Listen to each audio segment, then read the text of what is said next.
Vamos a hablar ahora, en este curso de Java 8, del paso de argumentos por valor o por referencia. Vamos a diferenciar primero qué significa paso por valor o por referencia.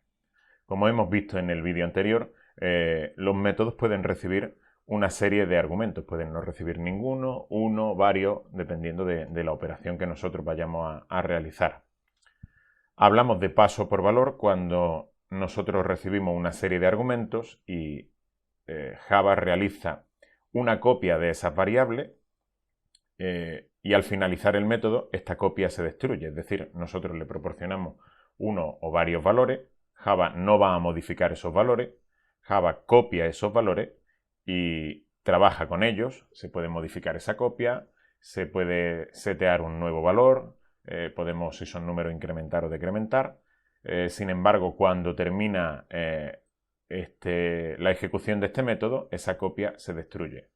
Todo funciona mediante un sistema de marcos de ejecución que se van anidando en una estructura de la memoria que se llama la pila, ¿vale? No vamos a entrar tampoco en ese nivel de detalle, pero basta con saber que cuando utilizamos el paso por valor se realiza una copia de las variables y cuando termina el método esa copia se destruye.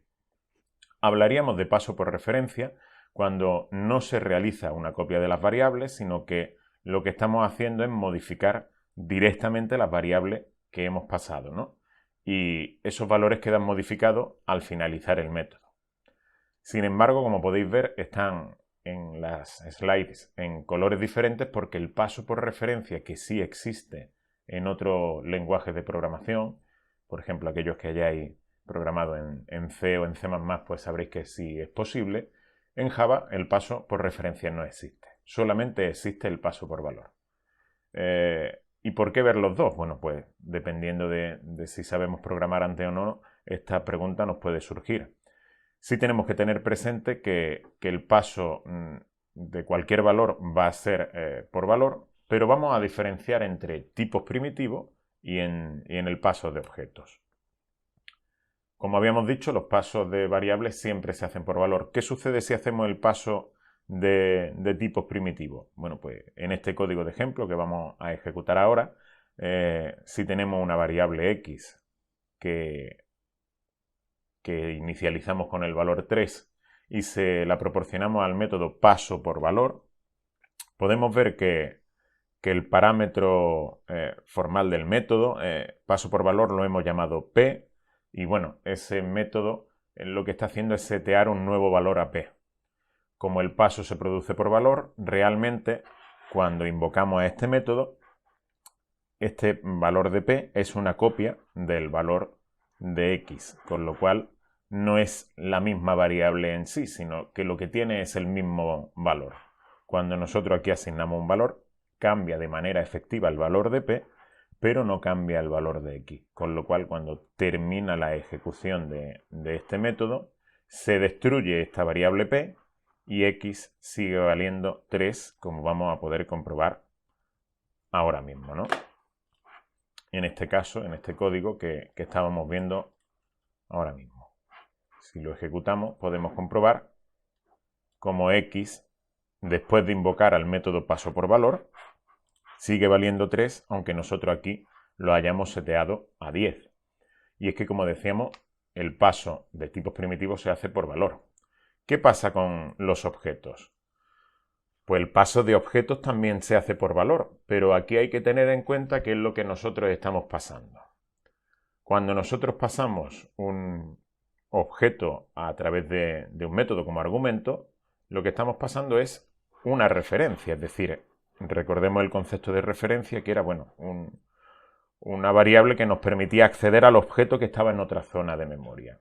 Con lo cual, mediante ese paso por valor, lo que no vamos a poder modificar dentro del método es esa referencia. Es decir, si cambiamos a qué objeto está apuntando esa referencia, pues perderemos ese cambio cuando el método termine su ejecución. Sin embargo, si dentro del método modificamos algo del interior del objeto referenciado, esos cambios sí van a perdurar cuando nosotros terminemos la ejecución del método, con lo cual, aunque el paso también sea por valor, los objetos sí pueden ser modificados dentro de los métodos.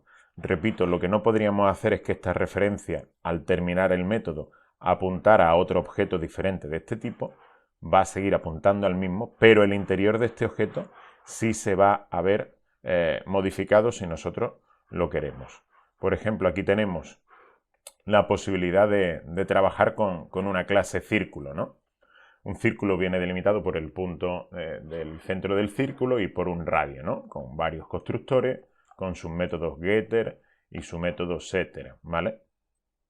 En el paso por referencia nos podríamos plantear hacer un círculo, ¿vale? En este caso, un círculo, no le hemos puesto radio, le podríamos poner un radio por defecto de la unidad, ¿vale? Un radio de 1. Y podríamos crear un círculo en el punto 2, 3 e imprimir el círculo, ¿no? Imprimir dónde está ese círculo.